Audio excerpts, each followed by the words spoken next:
수요일에 말씀을 전했습니다. 요약하면 빌립보서의 주제는 기뻐하라고 하는 권고, 명령을 하고 있습니다. 왜냐하면 우리 성도들에게는 예수님이 계시고 우리가 예수님 안에 있기 때문에 본질적으로 기뻐하면서 살아갈 수밖에 없는 존재들입니다.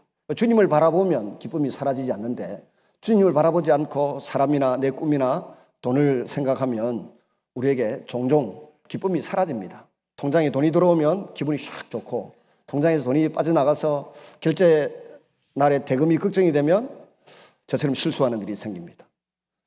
그래가지고 3개월 동안이나 통장 계좌 압수수색을 당하고 그런 일 생깁니다.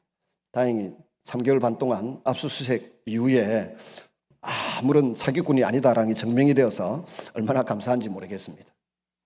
여러분, 우리는 주님 때문에 기뻐하는 사람들입니다.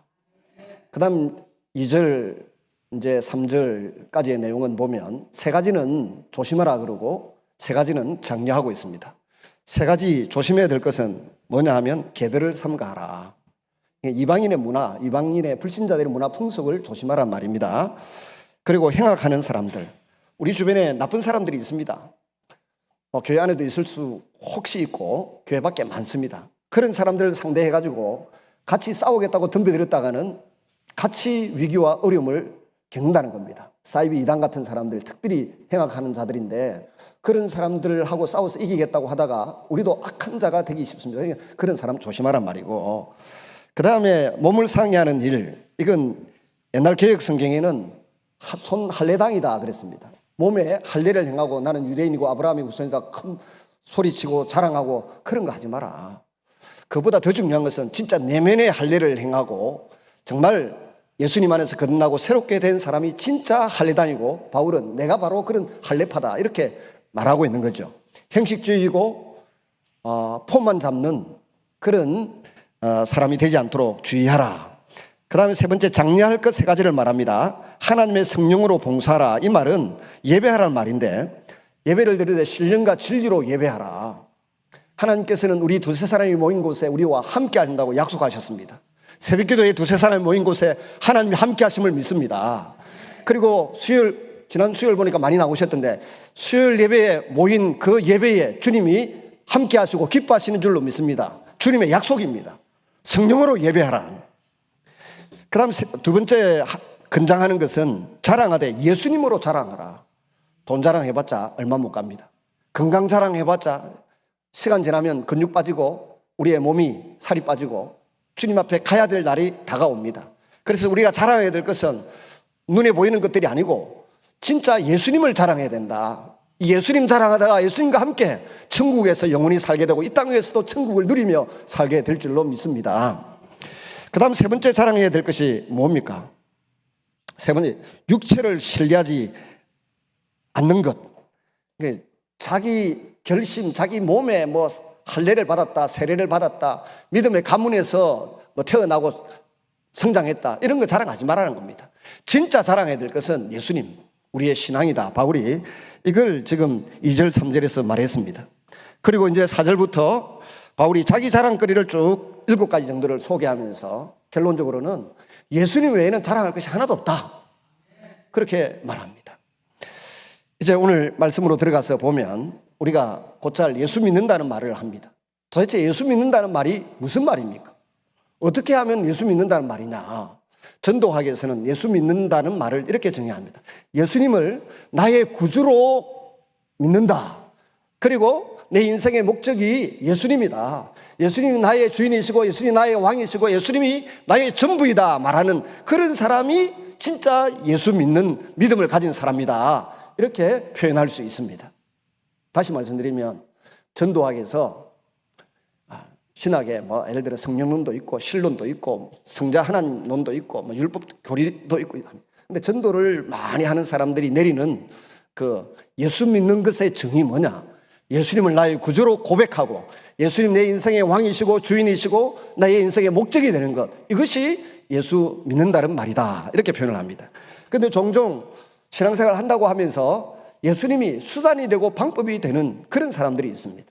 예수님 믿으면 장사가 잘 되고, 예수님 믿으면 사업이 잘 되고, 예수님 믿으면 기도하다가 병도 낫고, 예수님 믿으면 자녀 교육에 유리하고 도움이 된다. 이건 예수 믿고 난 이후에 따라오는 부가적인 복입니다. 근데 이게 수단이 되거나 이게 목적이 되면 안 된다는 것입니다. 우리가 예수 믿는 목적은 예수님 내 죄를 사하시고 나를 위하여 십자가에서 대신 죽으셨고 우리를 천국으로 데리고 가시려고 한다는 사실을 믿는 믿음입니다. 이 믿음이 제대로 신앙생활을 하는 믿음입니다. 저나 여러분이나 어떤 분은 벌써 만난 지 30년 된 분이 있습니다. 우리가 살아오면서 때로는 잘할 때도 있고 때로는 못할 때도 있고 때로는 마음이 상할 때가 있고 마음이 상하지 기뻐할 때도 있습니다. 우리 사람이기 때문에 이리저리 흔들리면서 30년을 같이 살아왔습니다. 근데 끝까지 우리가 붙들어야 될 게 뭐든가요? 훌륭한 사람도 이사가고 또 훌륭하지 못한 사람도 성공해서 크게 좋은 일꾼이 되는 것도 보았고 기대했는데 기대에 못 미치는 사람도 보았습니다. 결국 남는 건 뭡니까? 예수님이 우리의 구주시고 예수님이 내 아버지, 하나님이 내 아버지시고 또 예수님이 내 인생의 왕이시고 주인이시고 나의 인생의 목적이 되신다. 이거 하나 우리에게 남습니다. 이것 가지고 마지막 순간에도 우리 자녀들에게 예수님 똑바로 믿으라. 신앙생활 잘하고 내 먼저 가 있을 테니까 나중에 따라오니라. 이렇게 말하게 될 줄로 믿습니다. 그러면 참 신앙이란 뭔가? 예수님이 목적이고 주인이 되고 중심이 되는 신앙생활입니다.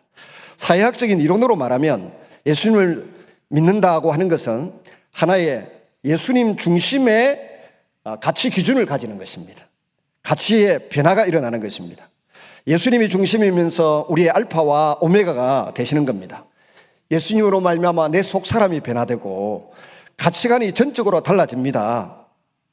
최근에 우리 교회에서 판매했던 책이 있습니다. 이 변승규 목사님 천국 시민의 기쁨, 조그만 교회를 목회하시고 우리가 이분이 교회를 개척할 때 우리 교회에서도 900만 원이나 헌금을 해서 도와주었던 적이 있습니다. 그분이 낸 이 천국의 기쁨이라는 책을 어떤 분은 읽고 좋다고 막 사서 친구들한테 나눠주기도 하던데 이 본문을 보니까 이분이 쓴 책에 빌보스 이 강해집에 보니까 5가지의 생각의 가치관의 변화가 일어났다라고 지적하고 있어요.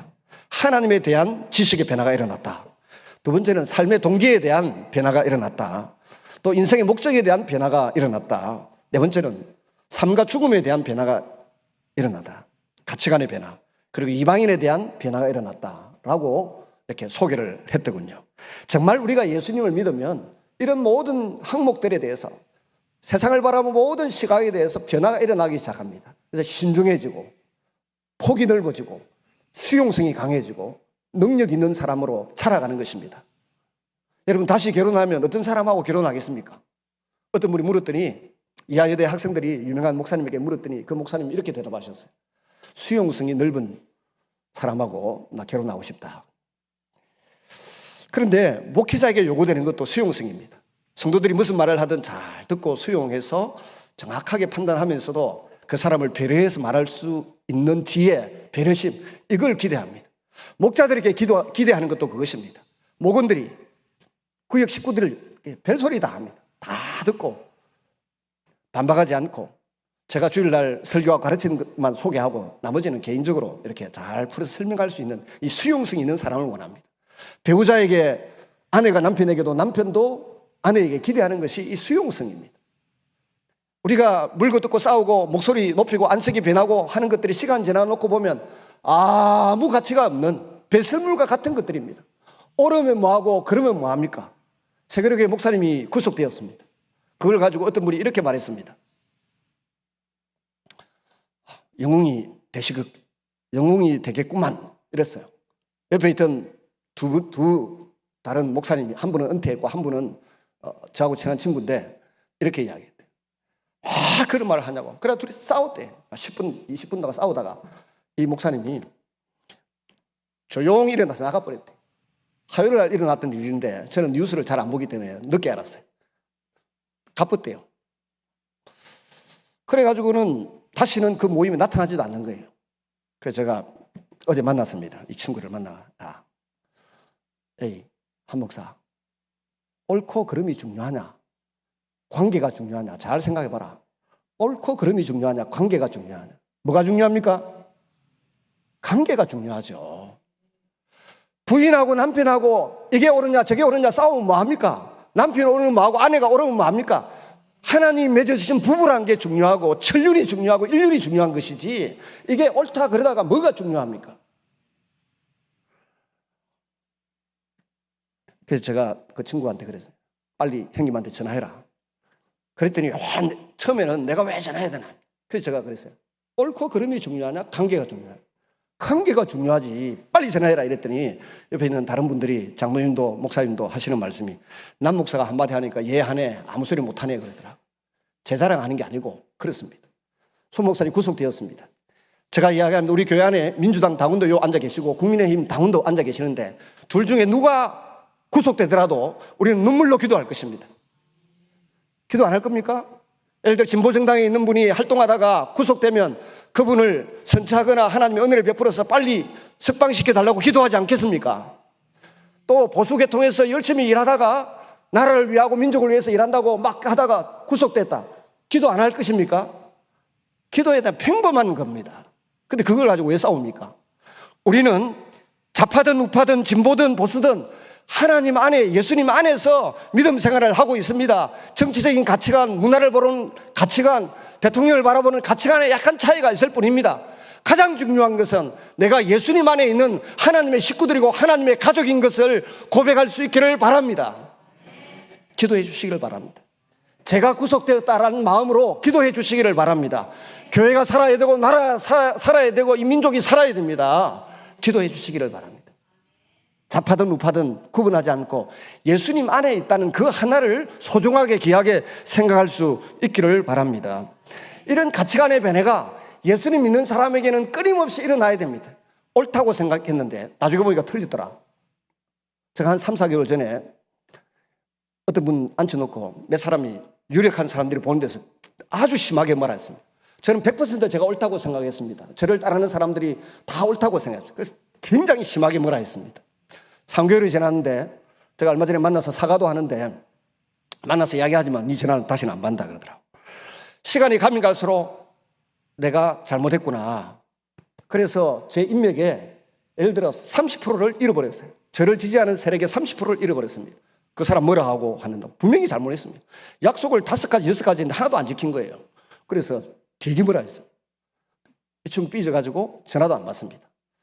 만나서 미안하다 내가 입이 거칠다 그러고 이렇게 사과를 했는데도 제가 30%의 힘을 잃어버렸습니다. 뭐 앞으로 그 힘을 쓸 일도 없겠지만 우리가 때로 옳고 그름을 따지다가 가장 중요한 걸 놓치기 쉽습니다. 교회 안에서 옳고 그름이 중요한 것이 아니고 내가 예수님 안에서 한 가족이고 한 형제이고 자매인 것을 바라보는 시각의 변화가 예수님 믿는 여러분에게 일어나기를 바랍니다. 그래서 누가 힘들어하면 기도할 줄 알고 누가 괴로워하면 도와줄 줄 알고 누가 어떤 일을 시작하면 힘써서 박수치고 격려해 줄 줄 아는 마음들이 일어나기를 바랍니다. 누가 잘못하면 온데 떠버리고 소문낼 일이 아니라 1대1로 만나서 밥을 사주고 격려하고 위로해가면서 교정해 줄 줄 아는 그런 지혜로운 넓은 사람들이 되시기를 주님의 이름으로 부탁을 드립니다. 근데 우리가 예수님 믿고 난 이후에 이렇게 많은 관점의 변화가 일어나고 가치관의 변화가 일어나는데 여전히 우리의 마음속에는 술집 지나가면 한잔하고 싶은 마음이 들고 또 춤추는 곳 지나가면 그때 그 시절이 좋았는데 이런 생각이 들기도 하고 그렇습니다. 그러나 그것이 과거에 나에게 큰 유익이 있고 기쁨이 되었지만 예수님 믿고 나니까 그것들이 가증하게 여겨지고 싫어지고 쳐다보기도 싫은 일들이 일어나야 진정으로 거듭난 사람의 결과인 것입니다. 전에는 나를 유익하게 한다고 생각했던 것이 이제는 유익한 것이 아니고 오히려 나를 해롭게 하고 그런 일들이 많이 일어납니다. 취미도 생각도 행복감도 달라지는 것입니다. 전에는 이런 일들 때문에 기뻐했으나 이제는 그런 것들을 생각만 해도 비참해집니다. 그리고는 엉뚱한 건 남들이 상상할 수 없는 자기만의 신비로운 삶의 목적이 생기고 방식이 생기고 기쁨을 소유하게 되는 일이 예수 믿는 사람들에게는 일어납니다. 여러분 기도해야 됩니다. 예수님 때문에 붙들게는 절대적인 가치가 내 마음에 자리 잡도록 기도해야 됩니다. 저는 새벽에도 기도하고 저녁에 나가서도 기도하고 성경을 읽고 좋은 사람들과 사귀고 교제하고 배움에도 불구하고 늘 내가 하자가 많은 인생이구나, 하자가 많은 남편이고 하자가 많은 아버지고 하자가 많은 목사이구나, 하자가 많은 이 땅에 나이든 이제 사람이구나 하는 것을 깨달을 때가 많습니다. 그래서 끊임없이 말씀을 읽고 기도하고 교제하고 이렇게 점검해가면서 신앙생활을 해가고 있습니다. 절대적인 가치, 예수님 때문에 생기는 절대적인 가치관이 내게 자리 잡기까지 기도하고 말씀을 읽고 공부할 수 있기를 바랍니다. 내가 소중한 것을 가졌다, 내게 소중한 것이 있다, 이 마음 참 귀한 것입니다. 이것은 무엇과도 바꿀 수 없습니다. 그러니까 가장 불쌍한 사람은 내가 가진 것은 다 나쁘고 남의 것은 다 부러워 보입니다. 심지어 남편도, 이웃집에 남편이 후드도 멀쩡하고 또 돈도 많이 벌어오고 뭐도 잘할 것 같고 해서 더 좋아 보입니다. 이것이 좋지 못한 생각입니다. 물론 자기 것만 지나치게 좋다고 자랑하고 위하는 것도 교만입니다만은, 그저 우리 교회가 좋고 우리 성도들이 좋고 우리 교회 목사님이 좋고 서울에 있는 유명한 목사가 여러분들을 위해서 단 1분이라도 기도하겠습니까? 자기 곁에 있는 성도와 자기 앞에 서 있는 목회자가 자기를 위해서 기도하고 울면 장례 치러줄 사람들이지. 제가 한때 우리 청년들 다 앉아 있습니다만은 아이들을 데리고 7, 8명 데리고 앉아 공부를 가르쳤습니다. 10분 동안. 영어는 이렇게 공부하면 된다. 하루에 10분씩만 딱 가르쳐주고 그 다음날 점검하고 그 다음 점검하고, 걔들이 다 서울대, 연대, 또 중앙대 다 갔습니다. 다 잘 되었습니다. 아이들이 나중에 지나면 목사님, 내 중학교 1학년이 그때가 내 인생의 터닝 포인트였습니다. 애들 10분씩 만납니다. 세월이 지나고 난 뒤에 보니까 그놈의 자식들은 전부 서울 가갖고 내가 보낸 장학금 받도록 해준 교회, 500만 원씩 장학금 받아서 학교 생활 잘하도록 만들어줬던 그 교회에 가갖고는 우리 교회가 저거 차원 성막교회, 선한열매교회는 잊어버렸더라고. 이 자식 봐라. 그 다음에 우리 아들을 보니까 제 어머님 돌아가시고 아버지 돌아가셨는데 장례 때 그 놈들은 한 놈도 안 나타나고, 죄송합니다. 오늘 욕을 좀 해서 죄송합니다. 욕이라고 생각하지 마시고, 아이고 요 있는 아들이 저 우리 동원이부터 시작해가지고 가까운 대학에 다니고 가까운 직장인 아들 와가지고 우리 목사님 고아됐다 이래가지고 안아주고 조의금 해주고, 공부 잘하는 놈들은 전부 미국 가 있고 한 놈 캐나다 이민 가 있어요. 서울대 간 아는 다 소용없는 건 아니지만 나에게 돌아오는 게 별로 없어요. 나에게 돌아오는 것은 공부는 좀 거시기 하더라도 우리 주변에서 함께 부딪히고 열심히 기도하고 열심히 교회 섬기는 아이들이 우리의 자산이고 우리의 자랑이고 우리의 꿈인 줄로 믿습니다. 그러니까 가까이 있는 사람들을 소중히 여길 줄 아는 마음들이 일어나기를 바랍니다. 그래서 그 뒤부터 내가 공부 잘하는 소리 절대 안 하잖아요.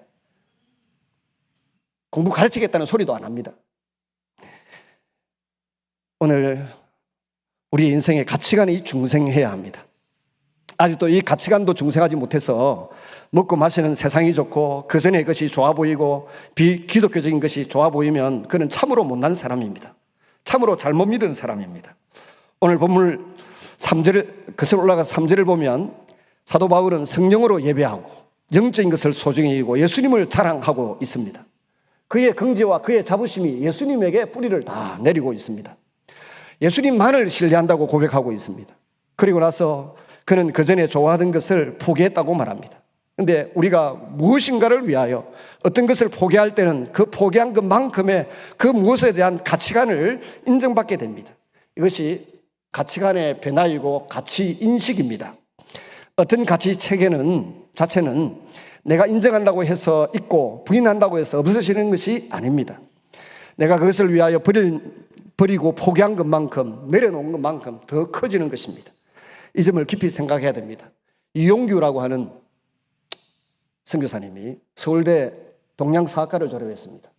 그리고 하버드 대학에 가서 석사학위를 마치고 한국에 들어오면 뭐 교수 자리든 연구원 자리든 좀 살만하고 이름 날만한 곳으로 갈 수 있을 것 같은데 그걸 포기하고 몽골에 선교사로 갔습니다.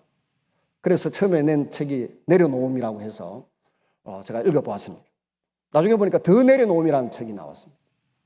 그래서 제 속으로 내려놓음이 뭐고 나는 죽고 예수님이 산다 이라든지 조금 고상한 표현으로 내려놓음, 더 내려놓음. 오늘 제가 검색해 보니까 책이 8권 나왔는데 이게 패키지로 팔리고 있더라고요. 많은 걸 내려놓고 많은 걸 포기했는데 오히려 더 위대하게 쓰임받고 더 귀한 인물이 되고 더 많은 사람들이 그의 베스트셀러를 사서 구독하고 있으니까 아예 패키지로 나와 있더군요. 여러분, 주님 앞에서 내려놓고 포기하는 것만큼 하나님이 더 크게, 더 위대하게 우리를 써주시는 것을 볼 수가 있습니다. 우리 교회 입당 예배 드릴 때 해군 장성 두 사람이 와서 예배를 드렸는데 그 두 분들이 전부 다 저보고 목사님 한 분만 안아주세요. 우리 장로님, 우리 강 장로님 보고 있는 데서 목사님 나를 한 분만 안아주세요 그러더라고요. 제가 뭘 잘했길래 해군 상학교 넣은 투스타 두 사람이나 저보고 안아주세요 그러더라고요. 그래서 안아드렸습니다. 영광입니다 그러더라고요. 제가 상한학교를 가고 싶었는데 정록 색약이었어요. 그러니까 안 된다예요. 너무 서럽고 힘든 가운데 그때 예수님을 사실 영접한 겁니다. 근데 오늘 세월이 지나서 해군상학교 나와서 제독이 된 투스타 두 사람이나 저보고 목사님 한 분만 안아주세요. 두 분 다 꼭 안아드렸습니다. 그리고 너무 감동적인 영광이라 그러더라고요. 우리 입당 예배 드릴 때 그 두 분이 다 참석해서 한 분은 격려사하고 한 분은 뒤에 앉아 계셨습니다. 제 마음에 한이 풀렸습니다. 여러분, 이 세상에 지위나 어떤 경험이나 격업이나 이 모든 것이 소중해 보이지만 내가 예수님 안에 있고 예수님 안에서 성장해가고 있고 예수님 안에서 지위를 얻고 명예를 갖게 되는 것, 이것이 더 귀하고 소중한 줄로 믿으시기 바랍니다. 예수님께서 마태복음 13장에 천국 비유 7가지를 말씀하셨습니다. 그 중에 한 가지가 어떤 사람이 검은 보화가, 깊은 놀라운 보화가 이렇게 묻혀져 있는 밭을 발견했습니다. 그리고는 전 재산을 팔아서 그 밭을 샀다고 했습니다.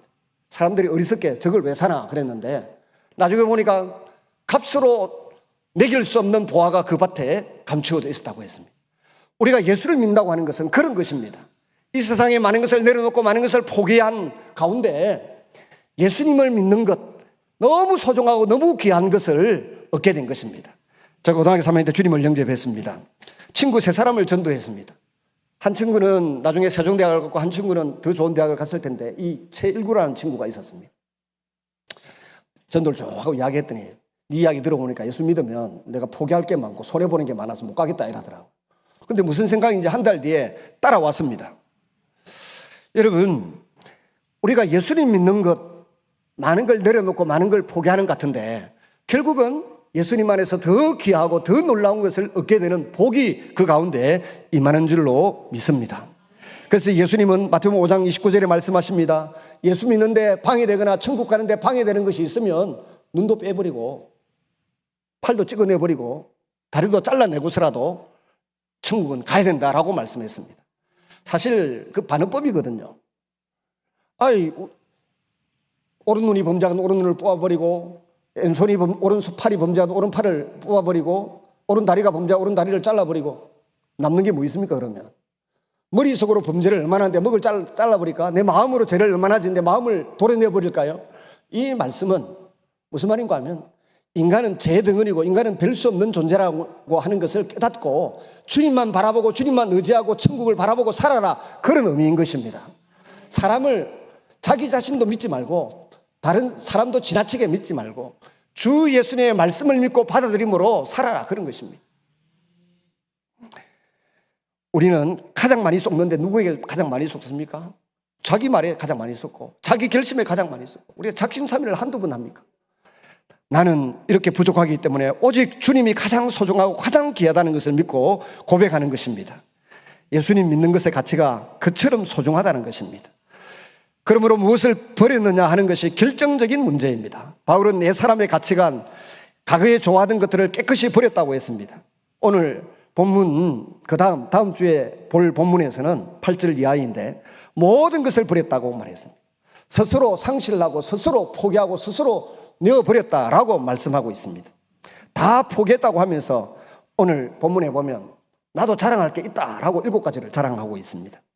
잃어버렸으면 생각도 하지 말아야 되는데 내면 세계 속에서는 갈등이 일어났기 때문에 이게 생각난 게 아닌가, 이렇게 의심도 좀 해봅니다. 8일 만에 어쩌고 저쩌고 이런 이야기를 합니다. 마음에는 아직도 과거와 현재 또 과거와 미래 사이에 경쟁 심리도 꿈틀거리는 것 같고 승부욕 같은 것이 일어났던 것 같습니다. 다른 사람한테는 경쟁할 것이 있다고 하면 나에게는 경쟁할 만한 것이 너희들보다 더 있다라고 말하면서 바울이 지금 자기의 7가지를 포기한 7가지를 말하고 있습니다. 당신들이 소중하다고 생각하는 것보다 더 소중한 것을 나는 아깝지 않게 버렸다, 내려놓았다라고 말하고 있습니다. 그러나 여기에는 자기 자랑 이상의 큰 의미가 있습니다. 더 귀한 것을 얻기 위해서 포기한 사람한테는 포기하고 얻은 것에 대한 자부심과 사랑이 있습니다. 그러므로 버린 것은 그 가치를 일단 평가해 둘 필요가 있습니다. 얼마나 포기했느냐 하는 것을 스스로 생각해 봄으로써 포기하고 얻은 것의 가치를 재평가할 수 있습니다. 또 포기하고 아주 버리는 추진력에 의해서 앞으로 전진할 수 있다는 것을 알아야 합니다. 뒤로 버릴 것은 가감하게 버려야 앞으로 쑥 나아가게 됩니다. 얼마나 깨끗이 버리느냐에 따라서 그만큼 앞으로 전진할 수 있습니다. 뒤의 것은 버리지 못하고 잔뜩 부여잡고 있는 한 애만 쓰고 부둥거릴 뿐이지 앞으로 나아가지 못합니다. 반전도 없고 진실성도 없고 적극적인 미래도 열리지 않을 것입니다. 다시 강조해드리면 얼마나 포기하고 무엇을 버리느냐가 중요합니다. 넘어진 김에 무릎 꿇는 것이 쉽습니다. 뛰어가다가 일어서 있다가 무릎 꿇는 건 어렵습니다. 쉬는 김에 성경 읽고 기도하기는 쉽습니다. 그러나 바쁜 일상 중에 성경 읽는 시간, 기도하는 시간을 내기는 쉽지 않습니다. 그러므로 위대한 그리스도인의 가치, 그것을 확립한 사람은 늘 무릎 꿇기도 쉽고 하나님 말씀을 읽는 것을 생활화합니다. 이제 바울이 무엇을 버렸는지 7가지 뭘 포기했는지 한번 살펴보십시다. 첫째는 난지 8일 만에 할례를 받았는데 그 할례 받은 것을 자랑으로 여기고 언약의 백성이라고 자부심이 있었는데 그걸 포기했다는 것입니다. 창세기에 보면 아브라함과 그 후손들이 난지 8일 만에 할례를 받습니다. 이스마엘은 그때 13살 때입니다. 그 아브라함의 식솔들도 다 이방인들도 다 할례를 받습니다. 그리고 하나님과의 언약의 백성으로 이렇게 인침을 받습니다. 근데 사도 바울은 난지 8일 만에 할례를 받았다고 했습니다. 그러니까 오리지널 히브리인이고 유대인이란 소리입니다. 근데 이것도 나는 이 자부심, 이 긍지도 내려놓겠다라고 지금 말하는 것입니다. 두 번째는 이스라엘 족속이라고 말합니다. 야복 강나루에서 그때 오신 하나님과 씨름을 했습니다. 하나님의 얼굴을 배웠다 해서 버니엘이라고 하는 이름을 그곳에 붙였습니다. 하나님께서는 야곱에게 더 이상 야곱이라고 부르지 않고 너를 이스라엘로 부르겠다. 하나님과 사람과 겨루어서 이긴 사람, 하나님의 언약과 복을 받아내는데 승리한 사람으로 이스라엘이라는 이름을 주겠다 했는데 자기도 이스라엘 중에 이스라엘이라고 말하고 있습니다. 네 번째는 히브리인 중에 히브리인. 헬라권에 사는 사람들은 히브리 사람들이 많았는데 자기네 말인 히브리어는 어중간하게 하고 헬라 말에 더 익숙해져 있었다고 합니다. 지금도 미국 땅에 유대인 해당들이 있는데 사회자 쓰는 평범한 말들은 히브리어를 쓴다고 합니다. 찬송도 히브리어로 부르고 성경 봉독도 히브리어를 합니다. 근데 설교할 때는 이 히브리어가 어렵답니다. 하는 사람도 어렵고 듣는 사람도 어려워서 전부 영어를 쓴답니다.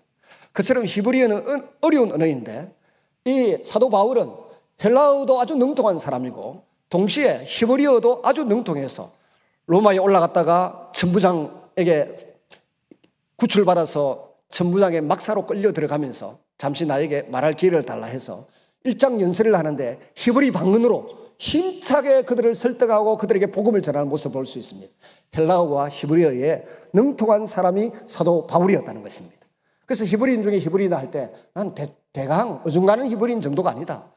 알지 않느냐? 내가 얼마나 히브리어를 능통하게 하고 또 가마리엘 문화, 오늘날 서울대 법대보다 더 탁월한 인정을 받던 그런 문화에서 제자로 훈련받은 사람이다. 이 모든 것을 내려놓는다고 말하고 있습니다. 다섯 번째는 바리새파라고 말합니다. 이 바리새파란 말은 오늘날 우리는 위선자다, 이중적이다 이렇게 해석합니다만 그 시대의 사람들은 바리새파란 말을 그렇게 해석하지 않았습니다. 독립후손과의 독립투사들의 후손들이다. 오직 말씀과 기도로 살겠다. 경건한 사람들을 보는 것입니다. 이유는 알렉산더 대왕이 323년인가 죽었습니다. 사후에 4명의 장수가 나라를 사등분해서 나누어 갖췄습니다. 그 중에 중요한 장수가 에집트의 프톨레미라고 하는 장수, 그리고 이 셀루쿠스라고 하는 이 시리아 쪽의 장수, 이 두 사람이 나라를 이스라엘 땅을, 가나안 땅을 염두에 두고 맞짱을 뜨게 됩니다. 이때에 이 시리아의 그 셀루쿠스 왕조의 에피파네스, 이 친구 셀루쿠스 안티오코스 3세인데 이 사람이 굉장히 나쁜 짓을 많이 해요. 이때 독립운동을 일으켰던 사람이 있는데 마타디아와 그 이후에 마카비 가문 하스몬 왕조가 있는데 같이 독립운동을 하는데 힘써 싸웠던 사람들을 하시딤이라고 합니다. 경건한 사람들이라고 하는데 독립을 쟁취하고 난 이후에 두 부류로 나누어집니다. 하나는 사두개파, 하나는 바리새파로 나누어집니다. 그러니까 독립투사들의 후예라고 하는 긍지와 자부심이 있는 사람이었어요. 사두개파들은 권력과 정치와 종교에 빌붙어서 부자가 되어서 부동산 재벌들이었어요. 그게 사두개파입니다. 그리고 바리새파들은 말씀과 기도로 열심히 살겠다, 세례 요한처럼 살겠다 이렇게 결심한 사람들이 바리새파예요. 존경받는 사람들입니다. 우리나라에도 이런 사람들이 있습니다. 우리나라에 독립투사의 후예들이 있고 친일파가 있습니다. 얼마 전에도 우리 교회와 설교와 같은 분이 밥을 먹는데 우리는 친일파 후손들이다. 옆에서 자기 친구인 다른 분이 뭐라는 거 하면 친일파 그것들 이승만 때 그 반민특위 해가지고 다 쳐내고 숙청하고 없애야 되는데 그렇게 제가 마주보고 있다. 형님 말 조심해라. 자기를 친일파라고 이야기하는 사람들은 자랑이라고 하는 거다. 그게 뭔 자랑이고.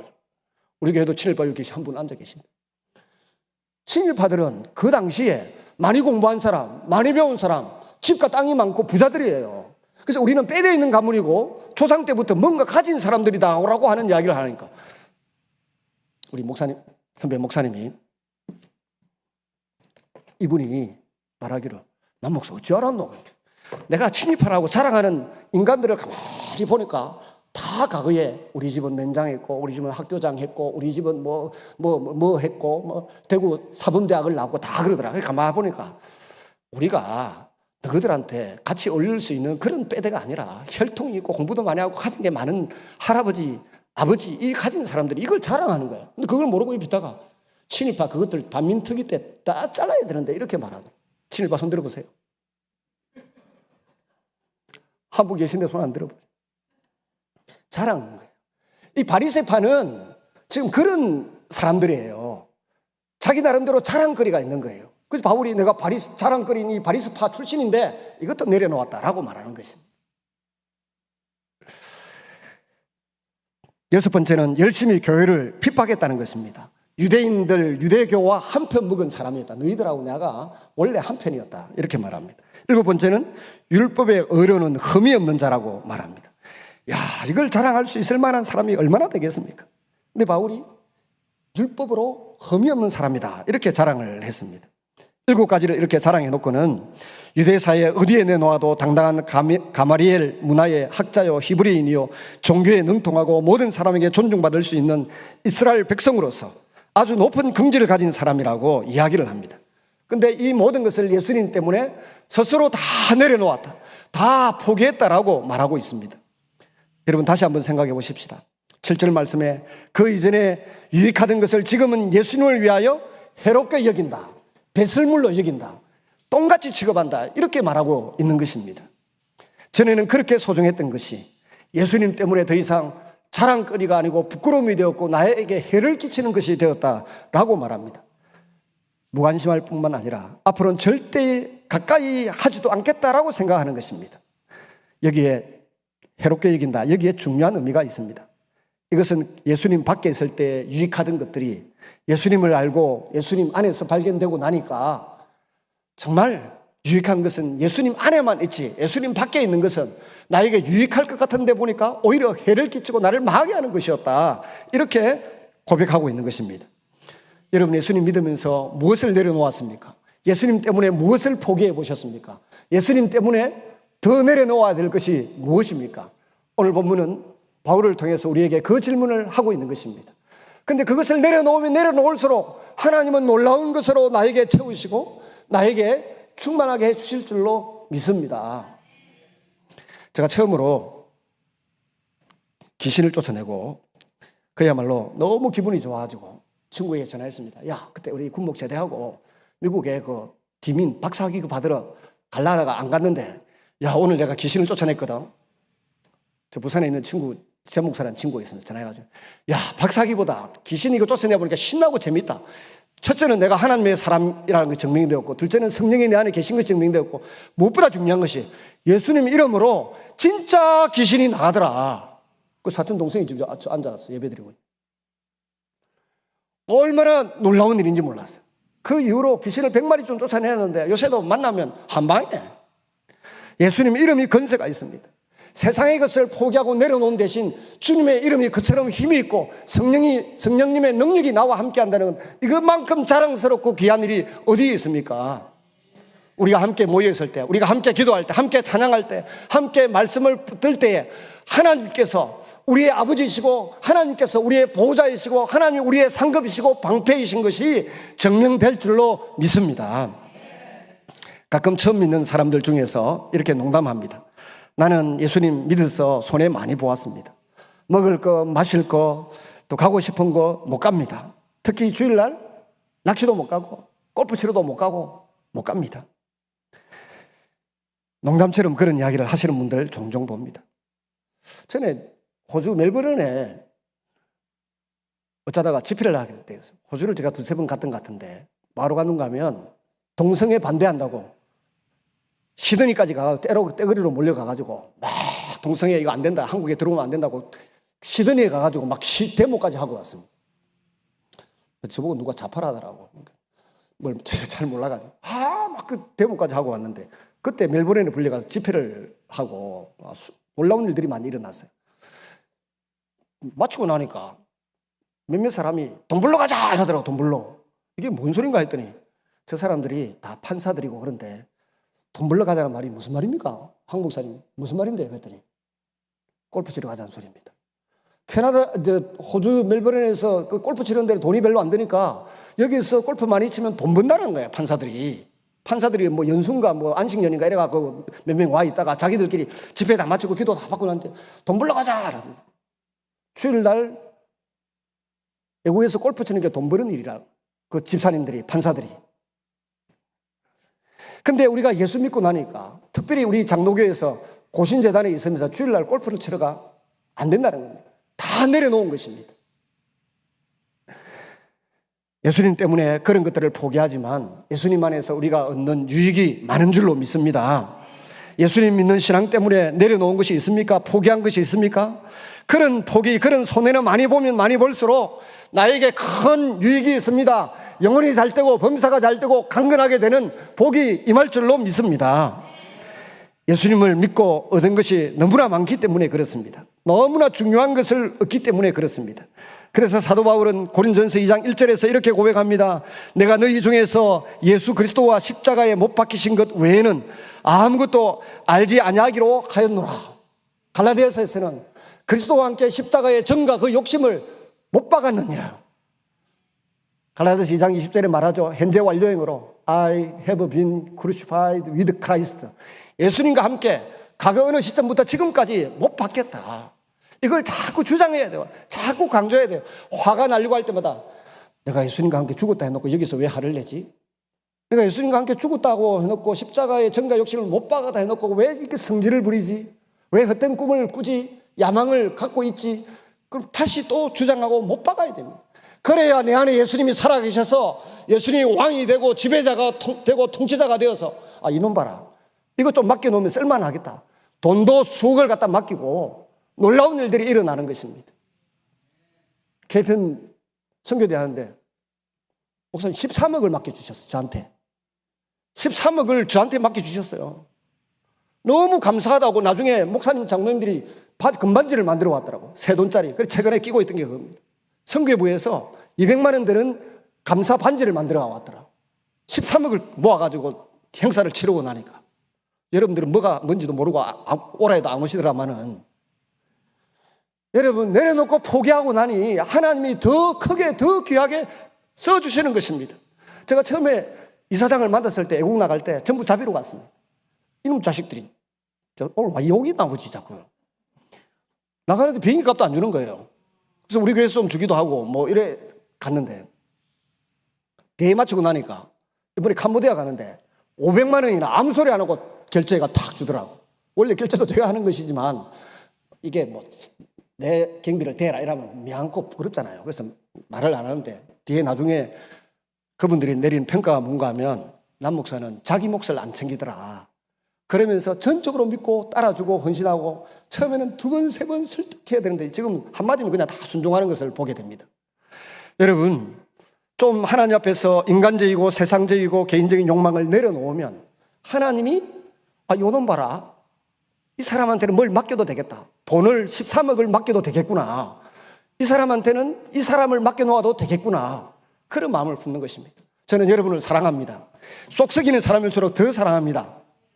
이유가 뭘까요? 저 말씀꾼 저 속 썩이는 사람 하나를 맡겨봤더니 저 남목사 양들을 잘 치고 교육하고 인내하고 눈물로 기도하고 말씀으로 교화하고 잘 챙기는구나. 그래서 좀 더 맡겨봐야 되겠다. 한 10명쯤 아니면 한 100명쯤 그 꿈을 꾸기 때문에 기도하고 찾아가서 제가 잘못했습니다. 제가 분기당 한 번씩 가서 무릎 꿇고 빌었던 사람이 있습니다. 그랬더니 그분이 처음에 교회 지을 때 제일 많이 처음으로 헌금을 1,000만 원 이상이나 해주셔가지고 옛날에 있던 교회를 지었습니다. 여러분, 내가 한 사람을 진심으로 사랑하면 주변에 있는 모든 사람들이 보면서 저 목사, 우리 남편, 우리 아내 믿을만 하다는 거죠. 예수의 심장을 사모하십시오. 하나님 아버지의 마음을 사모하십시오. 하나님께서 그런 우리를 들여서 써주실 것입니다. 필요하면 돈도 맡기고, 필요하면 명예도 주시고, 필요하면 권력도 맡기고, 필요하면 사람도 맡겨주실 줄로 믿습니다. 사도 바울은 그래서 내가 그리스도와 함께 십자가에 못 박혔다. 그런 적이 이제는 내 안에 사는 것은 예수 그리스도이다.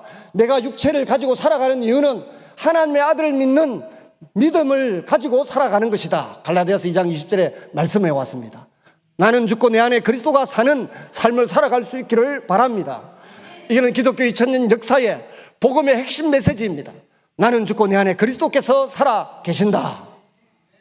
오늘도 같이 한번 기도하십시다. 하나님, 내 안에 예수님이 살아서 왕 되시고 주인 되시고 보호자 되시고 나를 이끌어 주시는 은혜를 경험할 수 있게 하여 주시옵소서. 같이 한번 기도하겠습니다. 살아계시고 자비로우신 아버지 하나님, 오늘도 저희들이 하나님 앞에 나왔습니다.